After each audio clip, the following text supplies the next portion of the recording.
I pretended to be deaf for 3 years just to learn what people truly thought of me, and it tore my family apart. It began in my junior year of high school. A serious ear infection left me unable to hear out of either ear for nearly 2 weeks. During that time, I taught myself to read lips. That skill revealed something I wish I'd never discovered. People say terrible things when they believe you can't hear them. When my hearing returned, I told no one. The first betrayal came from my closest friend, Lily. Sitting beside me at lunch, she whispered to another girl about how draining it was to pretend she cared about my problems. She rolled her eyes and mouthed that I was desperate for attention, while I stared forward, pretending not to notice. My family was even worse. At dinner, my mother would silently complain to my father that I was falling behind in life. He'd respond with phrases like, "She's just not like the others," or "She probably won't amount to much." They thought I was oblivious. The deepest cut came from my older sister, Claire.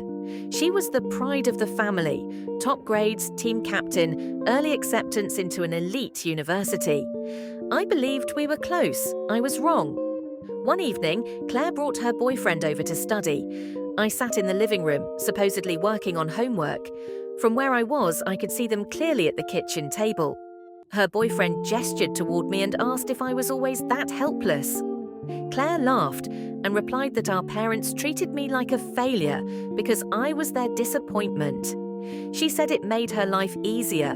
All expectations were on her, none on me. I kept my face blank, but inside I was taking notes. For 3 years, I documented everything. My parents joked with relatives about whether I'd even finish high school. A school counselor called me a lost cause to co-workers. Even my grandmother said she felt ashamed introducing me to her friends. The breaking point came at Claire's graduation celebration. The entire family gathered to congratulate her on getting into medical school. I sat quietly, playing the role they expected. That's when I overheard my parents telling an uncle how relieved they were. At least one child turned out normal, my father said. They planned to spend all their savings on Claire's education and assumed I'd live on disability benefits. They had already decided my future for me. I stood up, walked into the middle of the room, and clapped my hands loudly. Everyone froze. I asked calmly if they could hear that.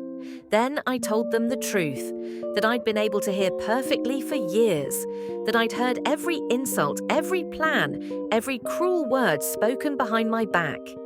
I played a recording on my phone, my parents discussing how much